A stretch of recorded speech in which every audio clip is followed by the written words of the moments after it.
Hello student, welcome to my YouTube channel PVG tricky classes. Class 10 के chemistry के part 3 के धातु के पिछले वीडियो में हमने पढ़ा था कि रासायनिक गुण धातुओं में कैसे होता है, जिसमें हमने दो प्रयोग को पढ़ा था। एक ऑक्सीजन के साथ संयोग करके क्या बनाते हैं और दूसरा जल के साथ संयोग करके क्या बनाते हैं। ठीक है, तो वहाँ हमने पढ़ा कि संयोग करने के पश्चात उनका प्रकृति कैसी होती है धातुओं की। जब ऑक्सीजन से संयोग करते हैं और उनकी जो ऑक्साइड बनती है तो उनकी प्रकृति कैसी होती है। ठीक है, तो वहाँ हमने देखा भास्मिक होती है। ठीक, उसके बाद फिर हमने जल के साथ देखा कि जल के साथ तीन अवस्थाओं में अभिक्रिया करते हैं। एक तो ठंडे जल के साथ, दूसरा गर्म जल के साथ और तीसरा भाप के साथ। तो ये तीनों दो प्रक्रियाओं को देखने के पश्चात हमने बोला था जो अगले वीडियो जो बनेगा उसमें भी दो प्रक्रियाएं हम देखेंगे। तो इस वीडियो में देखना है कि कौन सी धातुएं अम्ल के साथ अभिक्रिया करती हैं और कौन सी नहीं करती हैं। ठीक है, और दूसरा ये कि कौन कौन सी धातुएं धातुओं लवणों मतलब कि विलयन के साथ अभिक्रिया कर क्या बनाती है। चलिए इस वीडियो में देखते हैं क्या है। तो तीसरा पॉइंट था कि तनु अम्ल के साथ अभिक्रिया करके धातु क्या बनाती है। तो ध्यान दीजिए, धातु तनु अम्ल के साथ अभिक्रिया करके। अब तनु अम्ल कौन कौन से हैं तो ये भी याद रखना है। वो तनु अम्ल होते हैं HCl भी हो सकते हैं, H2SO4 भी हो सकते हैं और HNO3 हो सकते हैं। मतलब ये हाइड्रोक्लोरिक एसिड, सल्फ्यूरिक एसिड, ठीक है, और नाइट्रिक एसिड, ये मतलब ये तीनों तनु अम्ल हैं। इनमें से कोई हम अम्ल को ले सकते हैं और जब इसकी अभिक्रिया किसी धातु से कराएंगे तो वह धातु लवण और हाइड्रोजन गैस वहां से मुक्त होगी। तो ये थी मुख्य रूप से जानने की जानकारी कि कैसे अभिक्रिया करेंगे। तो कुछ एग्जाम्पल हम देखेंगे। ठीक है, तो कुछ एग्जाम्पल देखने से पहले हम यहाँ कुछ अपवाद भी हैं उसे भी जानना जरूरी है। हमने कहा कि अधिकतर धातुएं अभिक्रिया तो करेंगी मगर कुछ धातुएं अभिक्रिया नहीं करती है, और कुछ धातुएं ऐसे भी होती हैं जो नाइट्रिक अम्ल से अभिक्रिया कर H2 गैस तो नहीं निकालती। जबकि यहाँ क्या बोल रहा है ये नियमावली में कि धातु तनु अम्ल के साथ अभिक्रिया कर धातु लवण बनाएगी और हाइड्रोजन गैस निकालेगी। मगर नाइट्रिक अम्ल के साथ ऐसा नहीं होता। नाइट्रिक अम्ल के साथ जो भी धातु अभिक्रिया करती है वो नवजात ऑक्सीजन के साथ मिलकर, मतलब ये जानना है कि जो नाइट्रिक अम्ल है वो प्रबल ऑक्सीकारक होता है। ठीक है, प्रबल ऑक्सीकारक होने की वजह से जो H2 गैस निकलता है उसके साथ ऑक्सीजन को जोड़कर वो जल बना देता है और खुद अवकृत होकर NO, NO2, N2O ये सब जैसे कंपाउंड क्या करता है बना लेता है। सिर्फ दो ऐसे अपवाद हैं जो HNO3 मतलब नाइट्रिक अम्ल के साथ अभिक्रिया कर H2 गैस देते हैं। वो कौन कौन से हैं? Mg और Mn, मैग्नीशियम और मैग्नीज। ये दो ऐसे धातु हैं जो नाइट्रिक अम्ल मतलब HNO3 के साथ अभिक्रिया कर मुख्य रूप से H2 गैस देते हैं। अब बताती है कि ऐसे कौन से धातु हैं जो अभिक्रिया नहीं करते। तो वो धातु जो अभिक्रियाशीलता श्रेणी में बहुत नीचे आते हैं, जैसे गोल्ड और प्लेटिनम, ये अभिक्रिया नहीं करते मगर अभिक्रिया करते भी हैं तो वो करते हैं अम्लराज से। अब अम्लराज क्या है ये भी हम आगे देखेंगे। ठीक है ना, तो चलिए आइए एग्जाम्पल हम देखते हैं कि कौन कौन से धातुएं अभिक्रिया कर क्या क्या बनाती है। तो हमने यहाँ देखा कि धातु तनु अम्ल के साथ मिलकर धातु लवण और हाइड्रोजन गैस दे रही है। चलिए यहाँ एग्जाम्पल हम देखते हैं। एग्जाम्पल में क्या कि हमने यहाँ कहा कि सोडियम हम पहले ले रहे हैं। अगर वो HCl से, ये तनु हाइड्रोक्लोरिक अम्ल है, से अभिक्रिया करता है तो बनाता है NaCl प्लस H2 गैस बाहर। आखिर में हम देखेंगे संतुलन असंतुलन को। ठीक है, इसके बाद हम पोटेशियम को ले लें या इसी सोडियम को हम दूसरे अम्ल के साथ ले लें।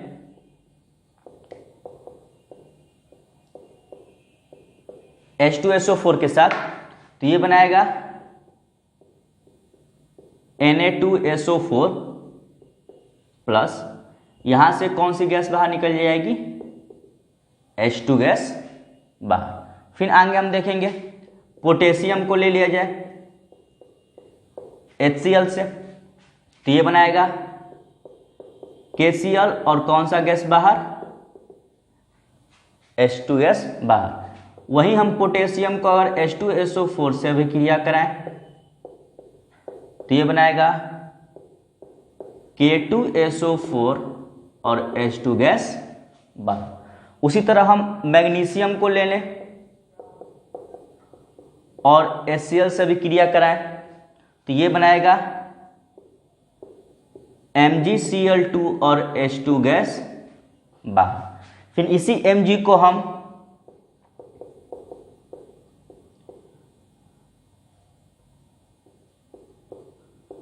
H2SO4 से अभिक्रिया कराएं तो ये बनाएगा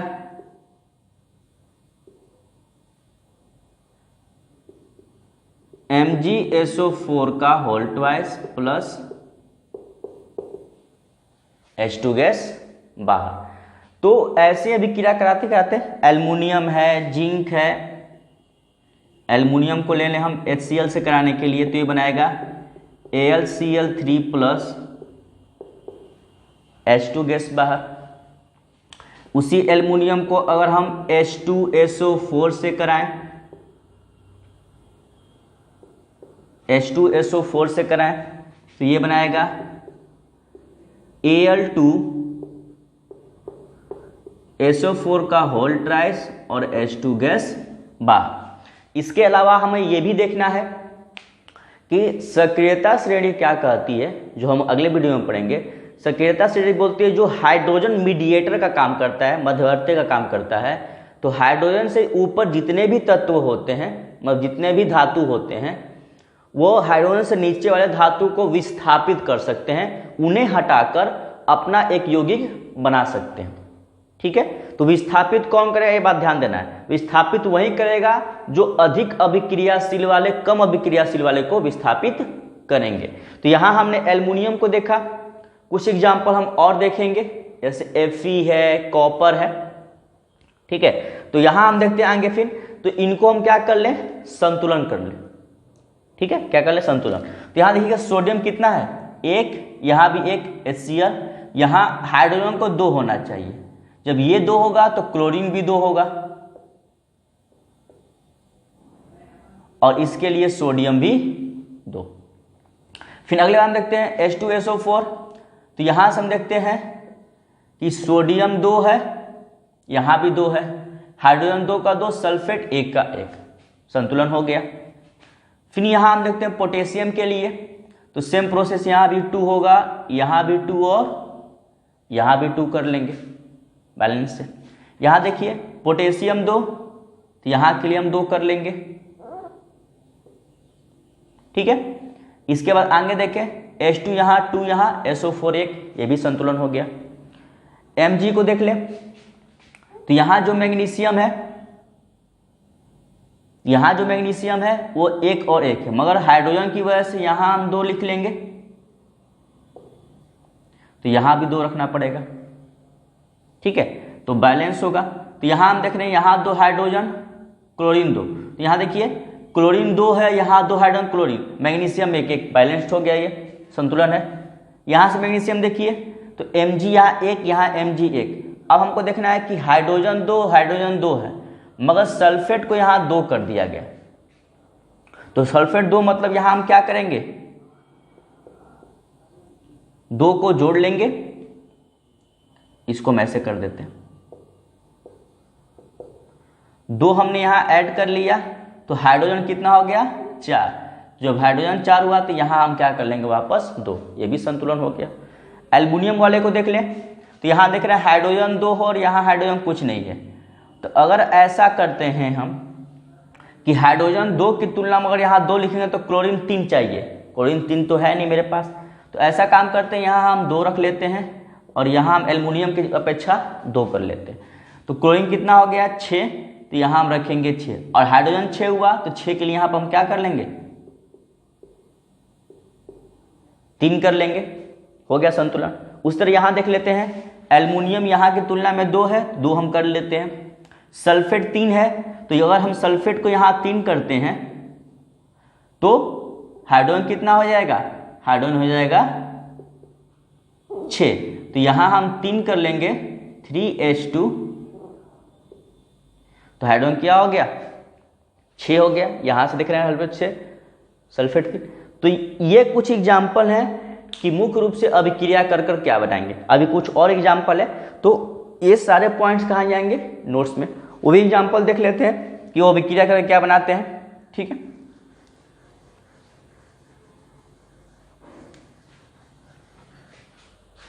जैसे यहां देखते हैं हम लोग Fe को अगर HCl से अभिक्रिया कराते हैं तो ये बनाता है FeCl3। ठीक है, इसी तरह इसी Fe को अगर H2SO4 से अभिक्रिया कराएंगे तो ये बनाएगा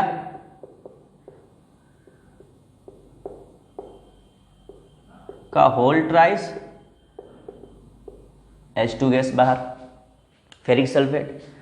उसी तरह मान लिया हमारे पास कॉपर है। ठीक है,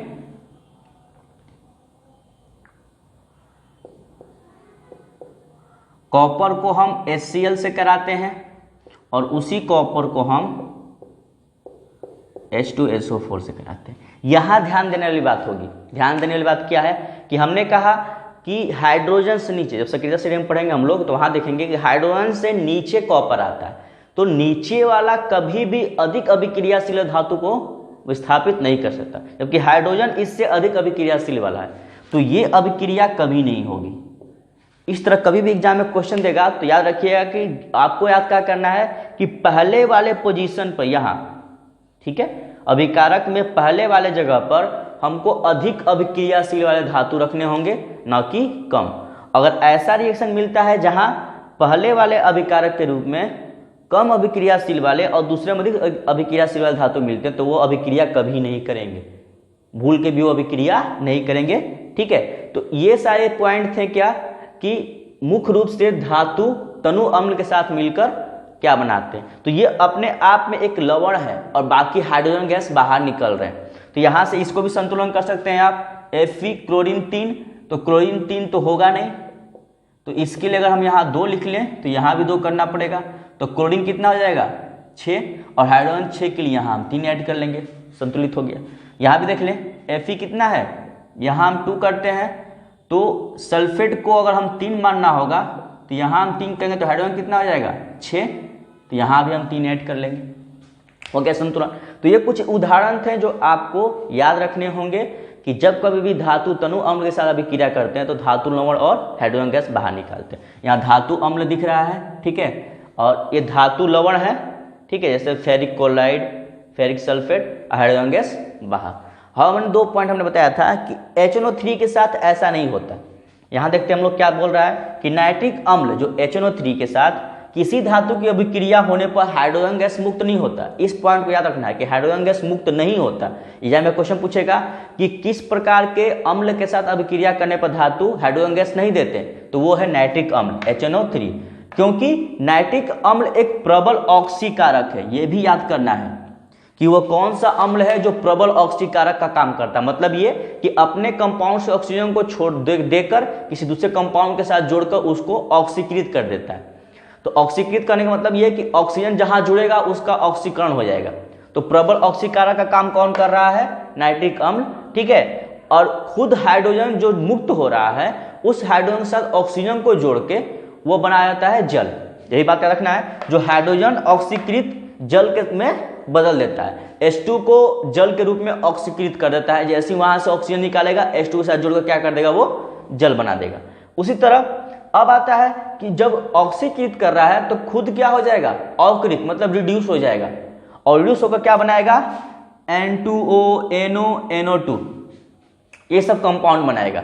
ये सभी मुख्य रूप से याद करने होंगे वस्तुनिष्ठ प्रश्न के लिए कि N2O, NO, NO2 ये क्या करता है, खुद अवकृत होकर, रिड्यूस्ड होकर, ठीक है, और दूसरे कंपाउंड को वो बना देता है। अब ये है कि ये परिवर्तित हो गया, मगर हमने कहा कुछ अपवाद भी है। अपवाद कौन कौन है, तो मैग्नीशियम और Mn है। ये नाइट्रिक अम्ल के साथ अभिक्रिया करके हाइड्रोजन गैस ही मुक्त करते हैं। अब वो कैसे करते हैं यहाँ देखते हैं हम लोग। चलिए इस एग्जाम्पल को हम निपटाते हैं यहाँ से, आप अपने नोट्स में डाल दीजिएगा इस एग्जाम्पल को। अब है कि Mg कैसे करता है, ध्यान दीजिएगा। MgHNO3 है। ये जब अभिक्रिया करते हैं तो बनाते हैं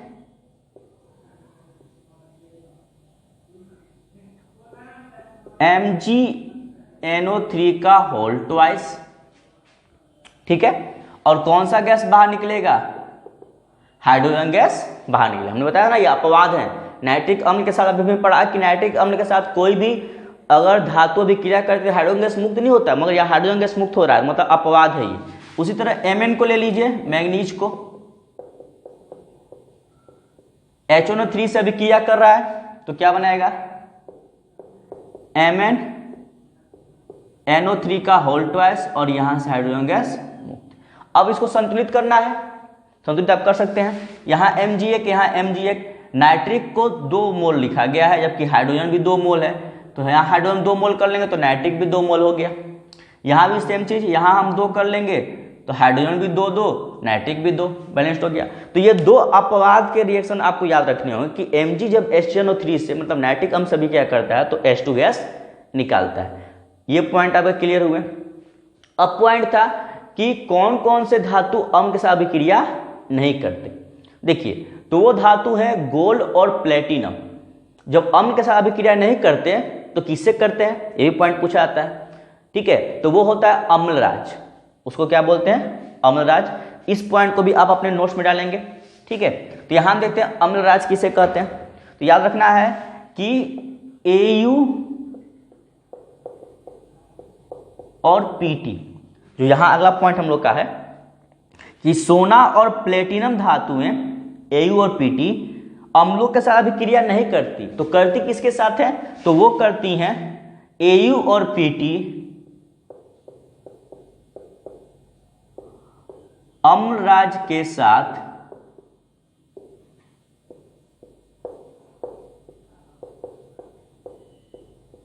अभिक्रिया करती हैं। Au और Pt अम्लराज के साथ अभिक्रिया करती हैं। अब ये अम्लराज क्या है? तो अम्लराज को हम एक्विरेजिया बोलते हैं, जो मुख्य रूप से बहुत ही अधिक वो संक्षारक का काम करता है, ठीक है, क्योंकि इसमें 2 प्रकार के अम्ल मिले होते हैं। अगर एग्जाम में क्वेश्चन पूछेगा कि अम्लराज में किन अम्लों का मिश्रण होता है, तो वो होता है HCl और HNO3। मतलब ये कि HCl 3 मोल होता है, ठीक है, तो HNO3 1 मोल होता है, ठीक है। इन दोनों के मिश्रण से ही बनता है अम्लराज, जिसमें मुख्य रूप से किसी भी अघुलित धातुओं को घुलित रूप में बनाया जा सकता है।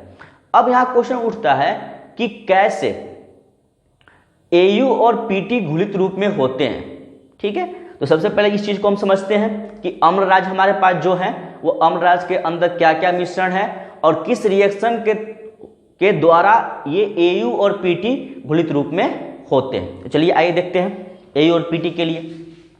ये पॉइंट आप याद रखिएगा, अम्लराज के साथ अभिक्रिया करती हैं। अब हमें पता है कि अम्लराज में 2 हो गए, क्या क्या? अम्लराज में हमने मिला HCl प्लस HNO3, जबकि HCl 3 मोल है और HNO3 1 मोल है। इन दोनों के मिश्रण में होता है अम्लराज, ठीक है, जिसको एक्विरेजिया बोलते हैं, अम्लराज। अब यहां हमें देखना है कि जब ये अभिक्रिया करते हैं दोनों, कौन कौन? HCl और HNO3, तो ये क्या बनाएंगे? तो यहां देखिए, ये बनाएंगे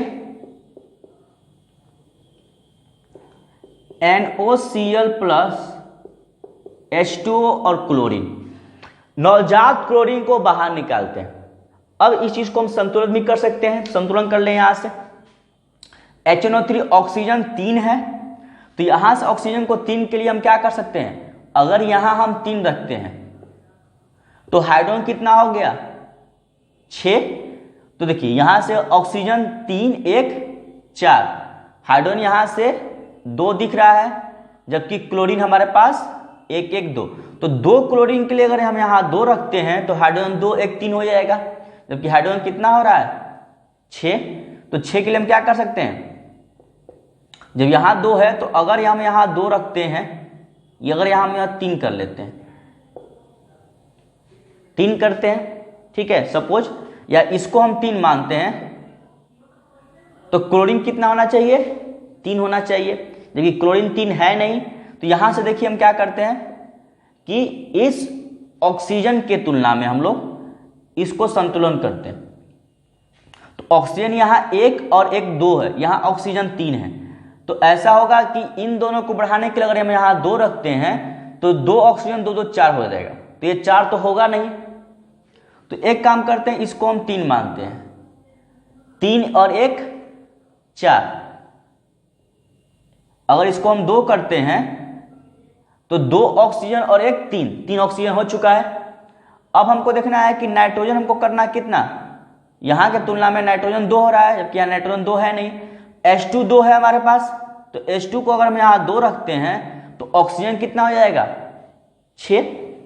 ऑक्सीजन 6 होगा ना। जब ये 6 होगा तो 6 हमको करने के लिए हम क्या कर सकते हैं, अगर हम यहां मानते हैं कि 2 और 1 3 हो रहा है, अगर इसको हम 2 करेंगे तो ऑक्सीजन 4, 6 होने की कोई प्रोबेबिलिटी नहीं है। अगर हम यहाँ क्लोरीन को 2 कर लेते हैं, 2 क्लोरीन, तो 2 2 कितने हो जाएंगे क्लोरीन, 4। तो यहाँ हम बना लेंगे 4, तो हाइड्रोजन कितना हो गया, 4 2 6। अब इसको हम कर लेंगे 3 3 2 6। अब यहाँ से देखिए ऑक्सीजन 2 3 2 5, जबकि 5 तो हो नहीं पा रहा है, होना चाहिए कितना, 6। तो 6 करने के लिए हम ऐसा काम करते हैं कि अब यहाँ पर हम हाइड्रोजन को 3 अगर मानते हैं तो 4 और 3 7 होने की कोई प्रोबेबिलिटी नहीं है। अगर हम 4 मानते हैं तो 4 4 कितना हो जाएगा, 12। तो इसके लिए हम यहाँ 4 कर लें और यहाँ हम 4 कर लें, 4 4 8 हो गया। तो देखिए 4 हाइड्रोजन, 4 दूना 8 हाइड्रोजन, तो 4 4 8 हाइड्रोजन हो गया यहाँ अभिकारक में, और प्रतिफल में भी वही हो गया। फिर क्लोरीन 4 दिख रहा है, तो यहां से क्लोरीन 4 दिख गया हमको, 4, हाँ इसको ऐसे कर लेते हैं, नवजात ऑक्सीजन को यहाँ हटा देते हैं। 4 क्लोरीन दिख गया हमको, क्योंकि ये तो नवजात क्लोरीन है, ठीक है। इसको हम ऐसे दिखाएंगे, नवजात क्लोरीन को, नवजात क्लोरीन है, ठीक है।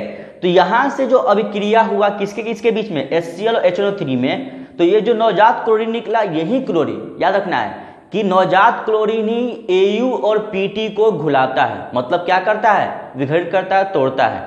अब ये क्या होगा कि जब उस विलयन में गोल्ड और प्लेटिनम को हम मिलाएंगे तो जो क्लोरीन यहां से निकला है, नवजात क्लोरीन, वो अभिक्रिया करके बनाता है AuCl3। क्या बनाएगा, AuCl3, मतलब गोल्ड ट्राई क्लोराइड। और यहां से क्लोरीन प्लेटिनम के साथ अभिक्रिया करके बनाएगा PtCl4, मतलब प्लेटिनम टेट्रा क्लोराइड। तो यहां से जो कंपाउंड बना, तो इसको अगर आप संतुलित करेंगे तो यहां आएगा 4 और यहां आएगा 3। तो इस अभिक्रिया को आपको याद रखना है कि कौन से धातु जो तनु अम्ल के साथ अभिक्रिया नहीं करते मगर अम्लराज के साथ अभिक्रिया करते हैं, वो 2 धातु हैं, कौन कौन, गोल्ड और प्लेटिनम। तो कैसे करते हैं, तो जब हमें पता है कि अम्लराज में HCl और HNO3 के मिश्रण होते हैं, 3 कंपाउंड HCl 1 कंपाउंड HNO3, जब वो दोनों अभिक्रिया करके जब मिश्रण बनाते हैं तो उनमें से नवजात क्लोरीन निकलता है, और क्लोरीन उनमें मौजूद जिस धातु को आप डालेंगे वो क्लोरीन ही है जो उनको क्या करेगा, घुलित रूप में निकालेगा। तो यहाँ AU और PT घुल जाते हैं, किसकी वजह से, क्लोरीन की वजह से। इस बात को याद रखना है कि क्लोरीन की वजह से वो AU और PT मतलब गोल्ड और प्लेटिनम घुल जाते हैं। तो ये पॉइंट थे हमें अम्लों के साथ अभिक्रिया के बारे में, जो सारे एग्जाम्पल के साथ हमने समझा कि कहाँ H2 निकल रहा है, कहाँ H2 नहीं निकल रहा है, ठीक है। तो ये सब चीज हमको जाना। अगर आपसे सक्रियता श्रेणी से पूछेगा बढ़ते क्रम में, तो सबसे पहले हम कैसे लिखेंगे, तो हमें याद है कि पहले आएगा सोडियम, फिर potassium, magnesium, aluminium, zinc, Fe, copper तो वैसे भी नहीं करता है, AU नहीं करता और PT नहीं करता। तो ये श्रेणी आपको याद रखनी होगी, ठीक है। अब इसके बाद इस वीडियो का सबसे लास्ट पॉइंट कौन सा था कि धातु की अन्य धातु लवणों के साथ अभिक्रिया। अब ये कैसे करते हैं, तो चलिए आइए उसको हम देखते हैं, ठीक है। तो ये सारे पॉइंट जो आपके हैं वो नोट्स में जाने चाहिए, ठीक है, आसानी से ये समझ में आने चाहिए सारे पॉइंट, कोई इसमें हार्डनेस वाली बात नहीं है, यानी कि बहुत कठिन है। एक एक स्टेप बाय स्टेप चलेंगे, रिएक्शन को बार बार लिखिए, बार बार रिवाइज कीजिए, सारी चीज हो सकते हैं। तो आइए हम देखते हैं कौन कौन से ऐसे विलयन है, धातु लवण है, जिनके साथ धातु घुलित रूप में मिल सकते हैं। चलिए, तो अगर लवण विलयन की बात करेगा तो दो हमारे पास होंगे। एक तो होगा CuSO4 AgNO3, ठीक है। FeSO4 भी मिलता है, मगर ज्यादातर दो रिएक्शन हम देखेंगे। तो यहां ध्यान देना है कि धातु की अन्य धातु लवण के साथ अभिक्रिया कैसे होती है। तो ये होती है सक्रियता श्रेणी के आधार पर। होगा क्या कि जो अधिक अभिक्रियाशील वाले धातु हैं वो कम अभिक्रियाशील धातु को विस्थापित कर कर एक विलयन या एक यौगिक बनाएंगे। तो यहां देखते हैं क्या बोल रहा है कि धातु लवण विलयन में लवण विलयन बनाता है और धातु को विस्थापित करता है। यहां धातु मान लेते हैं कि अगर एक धातु A है और लवण विलयन B है, तो यहां जो लवण विलयन बनेगा वो B का, और धातु A क्या होगा, अलग होगा। सिंपल यहां से कि ये जो धातु विलयन बना रहा है यहां पर, तो A का विलयन बनेगा और कौन बाहर होगा, B का जो धातु होगा वो बाहर होगा। इस पॉइंट कर दिया। जैसे एग्जांपल हम लेते हैं कि हमने कहा कि यहां मेरे पास Fe है और CuSO4 से हमें अभिक्रिया कराना है। तो हम धातु अभिक्रिया श्रेणी पर देखते हैं, जब हम आगे वीडियो पढ़ेंगे। तो हाइड्रोजन से ऊपर आता है आयरन, कौन, आयरन, और हमने बताया कि हाइड्रोजन से नीचे क्या आता है, कॉपर। तो कॉपर उससे नीचे आ रहा है। तो कॉपर जब उससे नीचे आ रहा है तो हमने कहा कि पहले अभिकारक में पहले हम अधिक अभिक्रियाशील वाले को रखेंगे और बाद में कम अभिक्रियाशील वाले को रखेंगे, तो वो इसको विस्थापित कर सकता है, ठीक है ना। अगर ये पहले होता तो ये अभिक्रिया नहीं होती। तो ये इसको विस्थापित करके क्या बनाएगा, तो बनाएगा FeSO4 और कॉपर क्या हो गया, मुख्य रूप से नीचे विलयन में बैठ गया।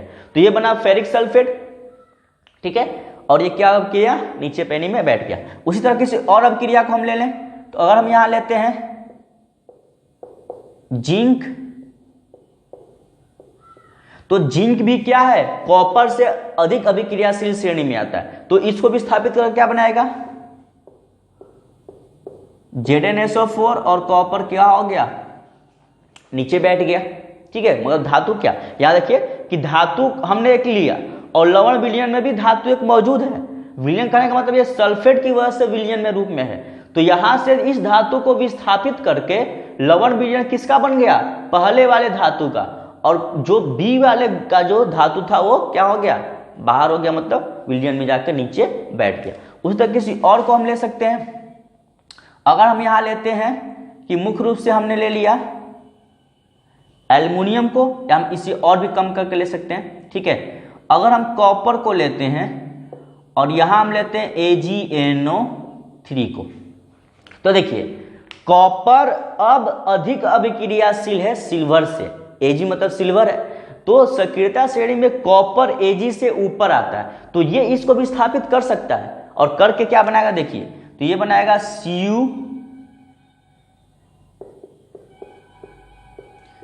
CuNO3 का होल ट्वाइस और Ag नीचे बैठ गया। तो ये थे धातु के अन्य धातु लवणों के साथ अभिक्रिया, जहां आपको याद करने होंगे कि वो 3 विलयन कौन कौन से हो सकते हैं, ये होंगे। और ये तभी अभिक्रिया करेंगे जब अधिक अभिक्रियाशील वाले धातु कम अभिक्रियाशील वाले के साथ अभिक्रिया करेगा, तो वो उसको स्थापित कर कर एक नया विलयन बनाएगा। और वही क्वेश्चन ऐसे दे दें कि यहां रख दिया Cu और यहां रख दिया CuSO4।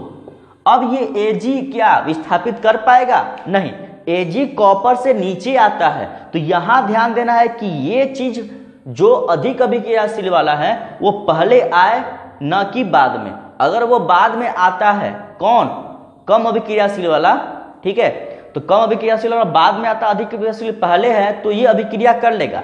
मगर कम अभिक्रियाशील वाला पहले है और अधिक अभिक्रियाशील वाला बाद में है, तो ये अभिक्रिया नहीं होगा। इस बात को दिमाग में रखना है कि अभिक्रिया नहीं होगा। तो ये थे हमें पढ़ने के लिए कि धातुओं के, ठीक है, रासायनिक गुण कैसे होते हैं। तो यहां हमने पढ़ा धातु के रासायनिक गुण के आधार पर हमने कि मुख्य रूप से पहला पॉइंट था कि ऑक्सीजन से अभिक्रिया करके क्या बनाएगा, तो वहां ऑक्साइड बनाया था। वो ऑक्साइड जब जल से अभिक्रिया करता था तो हाइड्रोक्साइड बनाता था।